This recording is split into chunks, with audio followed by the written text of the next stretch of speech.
HRN listeners. As we celebrate our 15th year, we are deepening our commitment to giving voice to the next generation of food systems storytellers, and we need your help. Our internship and fellowship programs help activate new possibilities for underrepresented and underestimated young people through experiential journalism, audio engineering, and production training. Through these unique programs, HRN helps food equity stewards build essential workforce readiness skills that expand their potential and foster economic mobility. Please consider supporting these critical programs. And with a minimum donation, you can be entered to win a dinner for two at an amazing restaurant in one of 8 cities and tickets to a concert at a great venue in one of those cities. We have incredible partners across the country who have donated, as they also share our passion for helping to educate the next generation of food systems storytellers. Check out heritageradionetwork.org/15 to donate and enter to win today. That's heritageradionetwork.org/15 to donate and enter to win today. And make sure you donate before March 31st. Thank you. Good afternoon, Heather. How are you today? I'm doing very well, thank you. How about yourself? I am doing outstanding. It's a pleasure to be here on the Farm Report once again. Yep, we're happy to have you help us introduce 2 great interviews we have coming up.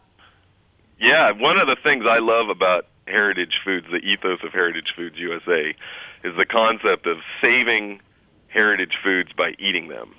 And we have 2 outfits today that kind of prove that.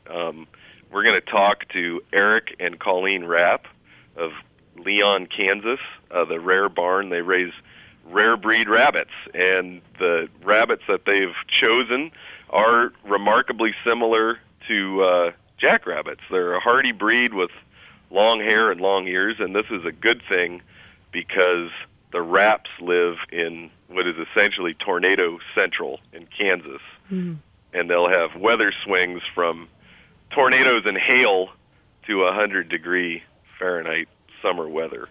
And this is not a problem for them because they have the right breed of rabbits. Yeah, and this is a model that sounds like can be reproduced anywhere in our country at that point.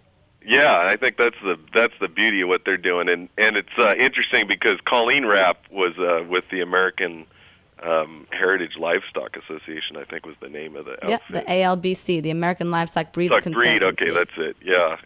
All about the breed and the genetics, as we know. And they're really doing some great work to preserve heritage genetics, and not only preserve them, but to actually foster them and bring them back into production. The other folks we're going to talk to today, Wes and Charlotte Swancy of Riverview Farms, a little north of Atlanta in Georgia, are a really great example of a kind of two-generation operation that is moving from the first generation's commodity production to the second generation's differentiated production. And they are raising pigs out there. And Wes's dad was a commodity pig farmer, and Wes and Charlotte are biologists by training, but they wanted to come back and get involved in the land and agricultural production and help their dad make the switch into a more differentiated, sustainable model. Like any child-parent relationship, we're the ones ready to make the change, the younger generations. Yeah, or motivated maybe, but sometimes lacking the knowledge and the wherewithal and the experience to do it. Yeah, well, that brings us back to Q Report theme of roots that we often go back to. You still got to stick with your roots and look up to your parents and elders for advice and, to be your mentors. Absolutely. I don't think you can change, you can't turn around the battleship of our culture and everything in a bathtub. It's going to takes a concerted effort, and everybody's got something to bring to the table. That's kind of the theme of today's Farm Report. I hope you have a great day. Yeah, enjoy your Mother's Day. Thank you for joining us this Sunday, and I look forward to speaking with you next week. Yeah, and I've been called a lot of things. Mother is probably not the worst of them. Well, you have yourself a good one, and thanks to all the mothers out there listening. Adios. You. Take care. Bye, Brian. Bye. Hey, Eric, how are you today? Doing pretty good. Thank you for joining us. We're with the Heritage Radio Network, and we're with Eric Rapp of the Rare Hare Barn in Leonn, Kansas. And Eric, why don't you tell me and our listeners a bit about your farm and what it is you raise? What we've got is a heritage breed of rabbit farm, and they're rabbits that existed back in the 20s and 40s, and the work we're doing is trying to get that breed back into the condition it was used for back in that time frame for meat and fur. And there's a lot of work that needs to be done with it because they've kind of been taken down the show circuit, and the qualities that were there back in that time have been lost. So that's kind of what we're working with, and the end product of the work is going out to restaurants or people that are needing breeding stock. So where did you acquire your breeding stock from? It was about a 2-year wait. Like most heritage breeds, they're not a drive-up window item. You can just call up and drive by and pick them up. We started with what I would call some of the existing breeders in Indiana, and brought back some seed stock from there and started working from there, and then within our own herd kind of started on improvements from those breeds. What breeds exactly did you choose? Right now we have the American Blues and Whites, and also Blanc de Autos, and the American Chinchillas. And how did you and Colleen decide to choose these breeds to raise from the many heritage breeds that seem to have been available when you went up to Indiana? I've been around rabbits. I'm kind of a third-generation rabbit raiser. My granddad raised rabbits back in the early 40s and even probably before then, and then kind of went on to my mom. But we started looking at something to improve the quality of food that we were eating, and the experience I had in rabbits, we kind of toyed around with the idea of something that wouldn't take up a lot of space. Mm-hmm. Looked into the American Livestock Conservancy's records to see what rabbits were in need of the most work, and kind of went from there, and then the hunt became to find the breeding stock. Right, so you were lucky to find the rabbits that were listed on the American Livestock Breeds Conservancy. And when you say need help, you mean keep their breed alive and in the marketplace. Yes, like I say, there's a lot of it has gone the show route, and that's pretty much the people that have them left were the ones that were strictly doing show. The production end of it is pretty much gone. So show, just for like a rabbit show, just to show the breeds? Yeah, similar to dog show, cat shows, that type of thing, where they bring them in and compare breeds against each other. What would you say, what features of these rabbits that you chose, like the Blanc de Hotot you said, what features set them apart and made you choose them aside from the American Livestock Breeds Conservancy list? One of the things we've kind of found in the heritage breed rabbits are the ear length on them is much longer than a lot of the commercial breeds, and that goes back to the jackrabbit theory of those survived in all kinds of weather, the hot and the cold and that sort of thing. So what the location of the country we're in, we don't have really, we have all kinds of weather. We're in Tornado Alley. Like last night we had 80-mile-an-hour wind and inch and a half rain and hail all within 20 minutes. Wow. So, and then it can go the other extreme and be 110 degrees. So we tried a couple breeds, the old commercial breeds, and they just were extensive workload to keep them cool. So we started looking into the heritage breeds, and come to find out there was the long ear length that's resemblance to the jackrabbit. So wow. We took those on and found that they did real well in pretty much all of our weather conditions here, and didn't take a lot of work as far as keeping them cool in the summer and worrying about them in the winter. Wow, so it sounds like your model or the breeds that you've chosen can actually work in many parts of the country, and there's a chance that these breeds, as long as they're kept, the actual genetics are kept passed around, that we really can continue to grow these populations just about anywhere. Yeah, that's what we're finding. Like I say, we're continually working with them. There's a lot of structural issues with them that don't go back to the old breed standards that need work, but there's a lot of capabilities in those breeds that you can start with and then start working with the body conformation and stuff on them to get them back to the old breeds. Right, and you actually mentioned that you're a third-generation rabbit farmer, so you would have that expertise to allow that to happen and really make sure that the breeding practices and everything are moving forward in the best way possible. Well, one of the issues we run into, and thank goodness for the software programs that are out there now to track breeding coefficients, and that's one of the jobs that Colleen kind of takes care of for me, is because the gene pool is so shallow that we try to spread out as far as we can that gene pool, so we're not, inbreeding to the point of causing more problems, which you still will find in rare breeds. You have to sometimes breed closer to relatives than what you'd like to. So there's a lot of work we're doing there. We're finding out that some breedings don't work, and then you go to the next breeding to try to get that to work and then build from there. Well, what do you see as the future of heritage rabbit movement in the United States? The way it's going right now, I think education is probably the biggest obstacle, and I'm almost confident that we're losing that every day. There's a lot of people that are interested in it till it comes to the point of wanting to consume the meat from it, and then there's an issue. They've raised it up with the intentions of having it as a meat source, but then what do I do now? Right. And how do Got it. How do we get people to consume more rabbit meat? I mean, is it that exotic of an animal?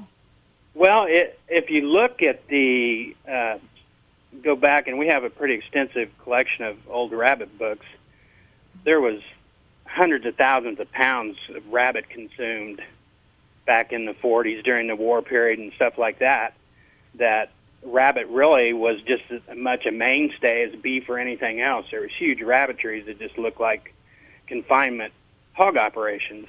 Mm-hmm. And we run into people that I've had rabbit, don't know where to get it, but then they don't know how to cook it. Yeah, and so they'll cook it wrong, and then they have a bad experience with it, and then they no longer want to, pay the little bit extra for the better taste and everything. It comes in something that's more homegrown. Understandable. So, yeah? I'm sorry, hello?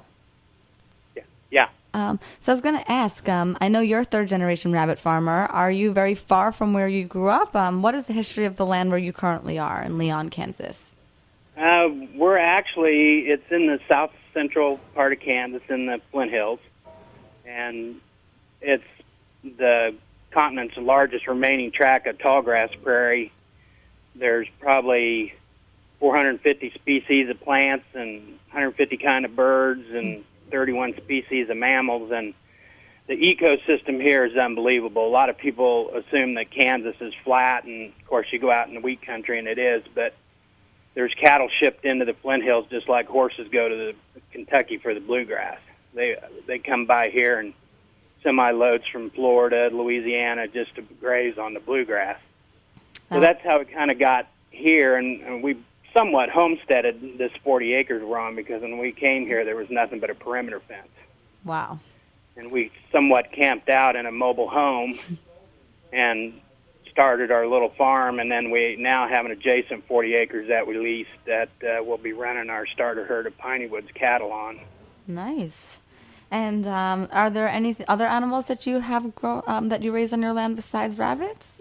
Yeah, we have a small herd of Jacob sheep, and we have a small flock of Nankin Phantoms, which are all ALBC listed animals. I was just going to We ask. have a pretty good herd of horses of a mixed project that Colleen has going on, but we're trying to find animals that need the most work and use our expertise on it and find a market for them so we can pass the genetics on to other people and get more livestock in the hands of people that want to conserve them. That sounds like a good plan. Who would you say are the members of your production chain that you interact with that are most important to your survival? Probably number one would be the household bookkeeper, Colleen, and then it kind of comes down the line as far as our feed processors. I'm today spent a little bit of time with my local feed plant that actually makes our rabbit feed and going over some things with him. So they're kind of our start of the process, and that's a huge cost right there in the feeding end of stuff. Mm-hmm. And then with the heritage breed animals, there's the big obstacle is our specialty food processors, which you can't take most of these to your local slaughter plant and get them processed. There's only one company in the state of Kansas that will do rabbits. Mm-hmm. So, and it's a trip for us. So the food processors are a big point, and then probably the biggest thing is having happy consumers that will, these animals have to have a job for you to work with them and have something for them to do, or it's just the food chain's gonna stop. Meaning you need a market and an outlet and someone to pay a premium price. Retail, like what you guys do there at Heritage Foods with marketing ends for us and stuff like that. So if they don't have a job and somebody's not consuming them, or they're ending up in a museum or something as exhibit animals, then they're dead-ended basically, and people won't want to work with them. Yes. And quality control. I mean, that's the biggest thing is having a control over every process you put into your items. Definitely. If there was one farm issue that you could write into law, what would it be? Goes back to processing. Right now, there's the USDA federal and local levels. To me, it looks like they're doing the same inspections, but to ship out of the state, you have to be USDA federally inspected. And there's a facility that's 9 miles down the road from us that doesn't do rabbits, and there's too many obstacles for them to do it. So I know there's some work being done, and it's like everything else, it's a slow process, but it sure would be nice for everybody to get on the same page, and I think it would help a lot of these processors to know what they could do to help the producers out. Yeah, no, that definitely sounds like a nice thought for sure. What do you have how long have you and Colleen been on your land for? We have been here since 1995. Since 1995. And do you have a 5 or 10 year plan for how you hope to move forward with things? Well, what we're looking at right now is the rabbit production end of the farm is doing real well, and we've kind of building it in stages. So like the economy has done here lately, if something tanks on us, we're not going to be totally into a bunch of equipment and stuff like that. So we're kind of build it in phases, move out of one unit into another kind of sort of time frame, and then go from there and get it up to about 100 does, which would produce around 2,100 offspring a year. And wow. Of course, out of that, there's a huge demand for the breeding stock. Mm-hmm. That's great. There's a lot of calls that come in are from people that are moved to 5 or 6 acres, and they want to feed themselves, whether it's gardens or meat or any kind of items like that. So we're getting a lot of people that are wanting to feed themselves, plus they're wanting to do something to help out a breed. And a lot of them start out that line. Of course, I kind of feel sorry for them because they run into you just can't get it to them as soon as they call. Of course. But are these young farmers with experience, or is it, they're mostly, people that are probably in their late 30s, 40s, have a few kids, and may have had an experience on a relative's farm or something like that, or spent a summer or something, or parents raised a few rabbits or chickens or something like that, and really I don't think there's a fear to get their feet wet. It's just getting what they want to them when they want it, so they don't get discouraged. Definitely. And you think rabbits, I guess, is a good way to start off. I mean, it sounds like the animals are pretty easy to, not necessarily pretty easy, but it sounds like they're a good choice for a beginner farmer. Well, they don't take up a lot of space or equipment. You can pretty much put into them what you want to. You can pretty much feed them scraps out of your garden, and they're a pretty versatile animal as far as that. We actually had gotten a SARE grant to do rabbits raised on prairie grass pasture alone, and so they were fed no manufactured feed at all. So it can be done if you get the right animals, and that's kind of what we're working with. If we're seeing a certain breed that has things that stand out that we need to work on, that makes a rabbit where you don't have to buy a bunch of commercial feed to finish it out. Yeah, so you must have worked hard to come up with the perfect recipe for the feed for your animals. Is that true? Well, from the old collection of books we have, we kind of found rations that were used on the rabbits back then. Of course, a lot of them, I was looking at one yesterday that it cost them about $2.10 100 pounds of feed, and you can't touch that today, and you're using basically the same ingredients. If you can get your rabbit feed costs under 20 cents a pound, you're lucky today, and that's depending on what feed company you're using. Yeah, you got to keep those relationships tight so they can give you a good deal, hopefully. Now, what would you say American food is? To me, that's going to be the foods that were, I guess, I want to say the Native American Indians. I guess everybody thinks American food's probably pizza and hamburgers and things like that, but I just feel like it's food that was, they had a diverse cooking style, and they had all kinds of ingredients to work with and pretty much lived off the land. And it's kind of interesting that a lot of these people we talk to, that's almost the same conversation you have with them, that they want to go back to living off the land and, okay, what do I need to do that with the least amount of trouble? And it's definitely not fast food. Nope, it's slow food. It's just the opposite. And it's a movement and something that we're all looking to go back to. Bringing it back to the basics and to the land is something that we, as a country, may have to do sooner rather than later. So, Eric, it's been a pleasure speaking with you today, and we hope to have you on again soon. And thank you. And no problem. Anytime I can push these heritage animals and the products from them, I'm more than glad to do it. Well, we learned a lot, and we'll talk to you soon. Okay. Thank you. Take care. Bye. Bye. Hey, Charlotte. How are you doing today? I'm great. How are you? I'm doing well, thanks. We're here with Charlotte Swancy of Riverview Farm in Northwest Georgia. Charlotte, can you tell me and our listeners a bit about your farm and what you raise? Well, our farm, we farm about 500 acres, about an hour north of Atlanta. We raise Berkshire pork, grass-fed beef, vegetables, and then we grow all the corn and roast soybeans for our pigs, and we grow about 10 different types of grasses for our cows. Wow. Our farm is a closed system in that we grow everything for our animals, and we utilize all their manure for all the vegetables and crops that we grow for them.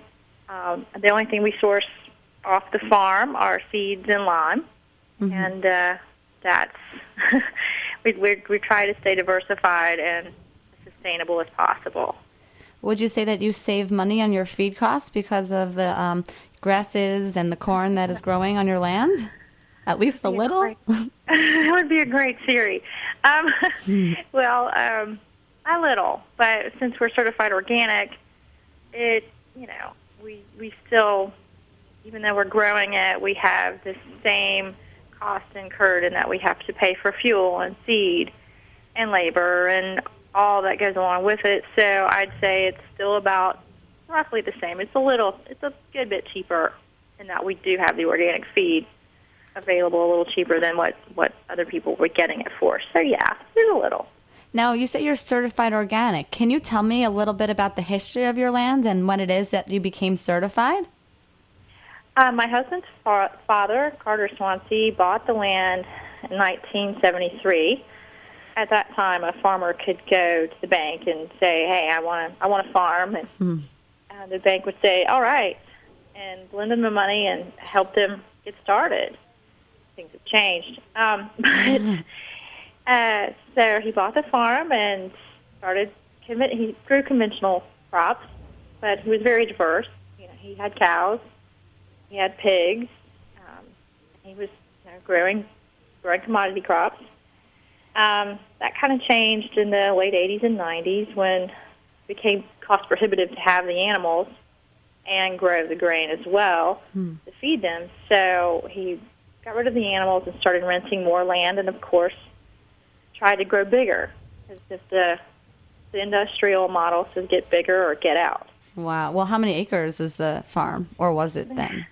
The farm has always been about 200 acres, and he was renting land all over the county. At that time, he was still small in the scheme of things. I think his largest was about 2,700 acres, all over the county. But now he's scaled back to about 500 acres. When my husband and I got married, we both studied chemistry, and we're really not looking forward to spending life in a lab. That does not sound like fun. Yeah, we found it tragic that a farm this size, small, could not make it work in close proximity to a large city like Atlanta. It just did not make sense. Right. And, we decided it was a good opportunity to move back and see what we could do. We started raising medicinal herbs and vegetables, and his father started to see, well, hey, there is going to be a market for organic feed and corn and beans and wheat, things like that. So he began to transition into organics and shrinking this amount of land that he rented. And, just because he didn't need all that land anymore. Right. So do you think that your young age and coming back to the farm gives you some sort of, forward-thinking attitude that affects the commitment to growing organically and sustainably? Yeah, I do. And I think, for him to see, for Wes's father to see, well, my son is interested in doing this, and there is he can make a living doing this, and yeah, let's do it this way. I mean, all farmers want to farm sustainably, but the market, sometimes dictates to them what they need to do rather than what they really want to do.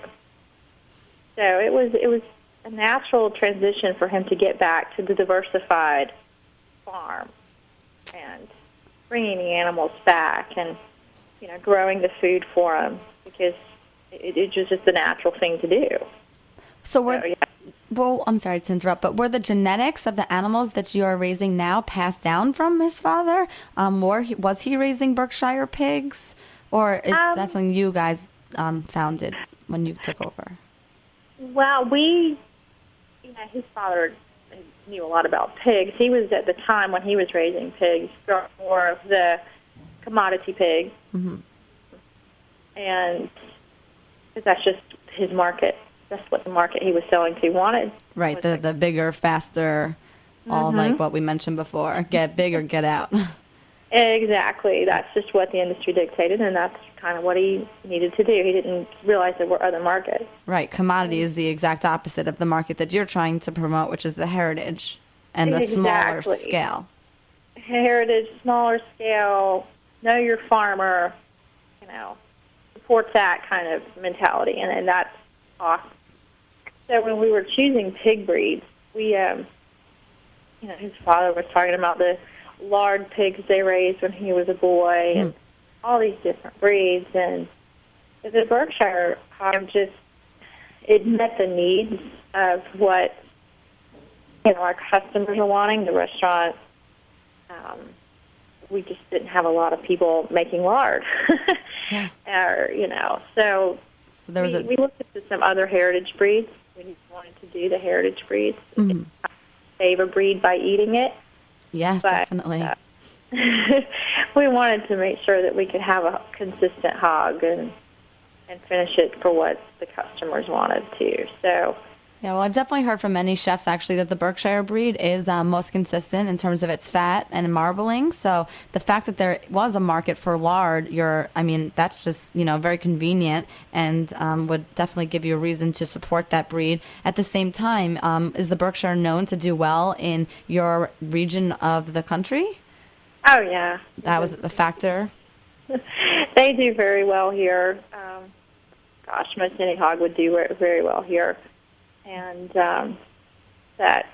we'll probably do some other breeds as well as we kind of venture out. We'll sample some other breeds just to have some more genetics on farm.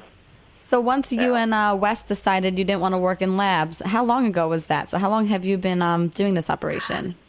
That was, I think, 99 when we... it's almost 9 or 10 years. It's hard to remember. Well, we moved up here in 2000. So, yeah, it's been 9 years. Time flies. Oh, gosh. What farming tips has Carter, Wes's father, passed down to you? Oh, gosh. He's been pivotal in everything that we do to keep us from making mistakes. That can cost, you make one mistake at the beginning of a season, well, that costs you a whole year. So he's been the, brains behind what we do, and it's fortunate that we have him there all the time to say, hey, is it ready to plant? What's wrong with this piece of equipment? And those kinds of things. Yeah, he's been pivotal in helping us even get the hogs going and the cattle, just because of his experience. Do you and Wes have any children that are going to continue on with the next generation of the Swancy farmers? We have a 3-year-old, Graham. He hopefully he'll decide to farm. Who knows? Do you guys have him helping out yet? Oh yeah, he helps me. When we're picking things, he helps during deliveries because I still do the deliveries into the city. And so, yeah, he's right there with us. He's part of it. So you guys kind of are third generation already.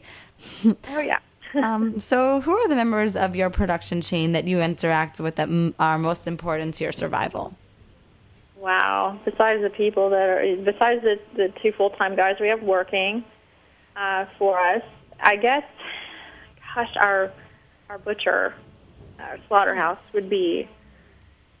Without him, what would we do?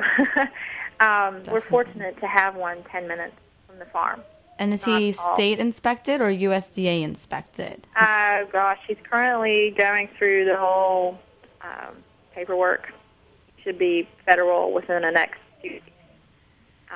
But, yeah, right now they're state inspected, but they will be federal very soon. It's just paperwork. Yeah, paperwork. That's never fun. So that allows you to bring your meats down into Atlanta and Decatur, where some of these restaurants that are looking for your pork are located, correct? Oh, yeah. So once you guys become USDA, that allows you to sell all across the country then. Oh, yes. That opens up new doors, even though I would prefer to try to keep my meat in my region. Mm-hmm. Because I know there's pig farmers everywhere that are looking for markets in their region, and it's so hard. I'd prefer to collaborate instead of trying to become this huge national thing. But, yeah, it does enable us to sell all over the country, and that might be beneficial in the future. Yeah, well, what is the maximum size for a model like the one that you have? Wow. I guess feed would dictate that one, and acreage. And how crazy do we want to get? Right. I don't know that we'll ever get more than 60 or 70 sows. Mm-hmm. I just think that's what we are comfortable with. And 60 or 70 sows produces about how many animals? I mean, how many baby pigs? They average about, let's say 16 piglets. Let's see, I'm trying to do the math here. It's a few hundred. Is that a few hundred a year, or? Yeah, it's probably about, I guess we're right off the top of my head, about, we'll say 900 a year, 900 to 1,000 pigs a year. Wow. And that's not the current size you have right now. How many sows do you have right now? Right now we have 40. Okay, well, that's, you're almost there. So you're producing a lot, which means Atlanta is really buying from you guys. That's great. Oh, yeah.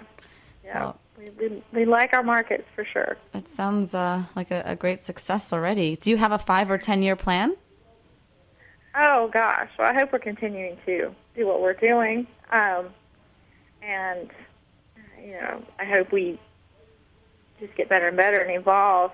We'll probably look more into figuring out, do we build a facility to cure meats and Nice. do some more interesting cured meats like salamis and things like that. Now, would you bring in like a chef or like a cure master, or would you guys try and do it from the ground up and become your own cure masters? We're always so grassroots and really raw. Yeah. We'd probably try doing it ourselves for a while Awesome. until we found someone that seemed to fit and Right. find our cure master. Sure. That's cool. I like that.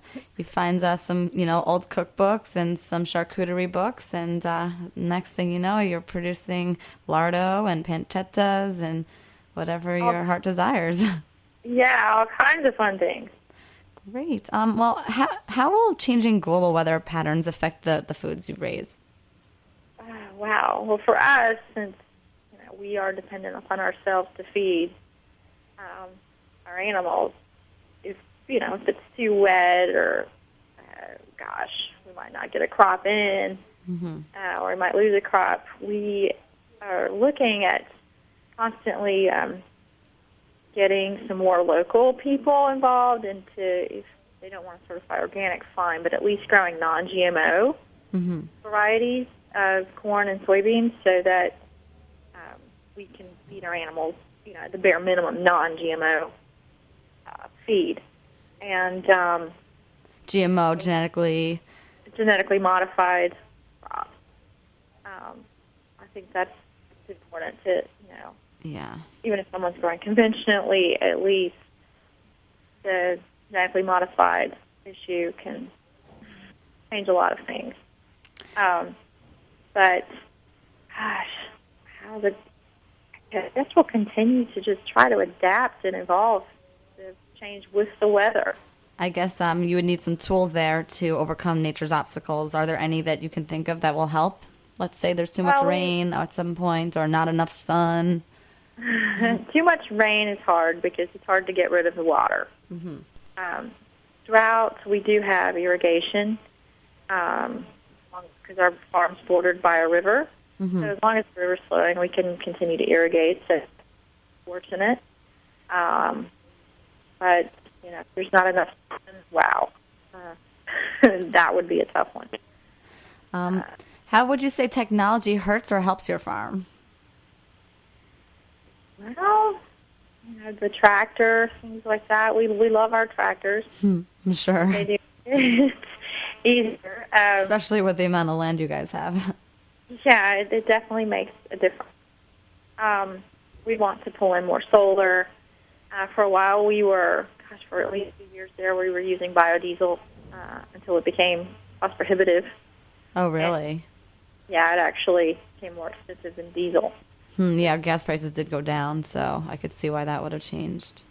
So it kind of made it difficult for us from an economic standpoint to continue, even though we really enjoyed using biodiesel and everything. But did you then have to go ahead and change some of the some of the equipment you were using that was to run on biodiesel or diesel fuel back to regular? Most everything we use is diesel. So it's a matter of changing your fuel filters. Okay, so that's not the worst thing in the world. Oh, no, that was minimal. That's easy. In the grand scheme of things, I'm sure. Yeah. But technology, fortunately, the Internet's been great to help sell things. Yeah, definitely. With the outside world. We don't use a lot of that high-tech stuff that some industrial-scale farms use. It just seems superfluous. Why would we use it? like global positioning things. I mean, we just don't really have a need for that kind of thing. But, tractors, irrigation pumps, things, that type of technology has been wonderful. But,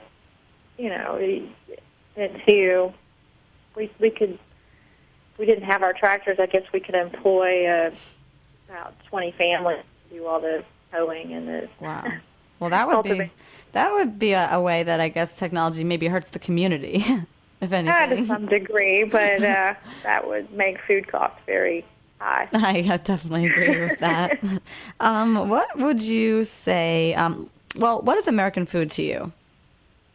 Oh, wow, gosh, I'm spoiled. I'm what is American food to me? Yes, well, you hinted at something there when you say you're spoiled. Yeah, fortunately, pretty much everything that I eat, I know the farmer will get it from. So if I'm going to drink milk, I know my dairy farmer. If I cheese, same thing. And even if I go to eat in a restaurant, I know where most of the food has come from on my plate. Right. You probably know the chef, too, because he's buying from you. Yeah. So that's not typical. I mean, a lot of people look on their plate and they don't know if their food came from South America or China or where. Yeah. You are spoiled in that sense. That's great. It must taste really good, too. So for me, American food is what the farmer, I can put a face on it, everything on my plate. If it didn't come from my farm, I know that it came from somewhere pretty close by. And it's wonderful if everyone ate like that, but it's not reality. Not yet. Hopefully one day. The masses are eating processed food, and most of them don't know what they're eating. And, that's just that. I mean, for the masses, I would say American food is sadly almost Walmart, which is sad, tragic. Well, Charlotte, it's been such a pleasure speaking with you today. Thank you for being a guest on the Heritage Radio Network, and we definitely look forward to having you on again soon. I appreciate it. All right, enjoy the rest of your day. You too. And happy Mother's Day. Oh, thank you. Take care. All righty. Bye. Bye.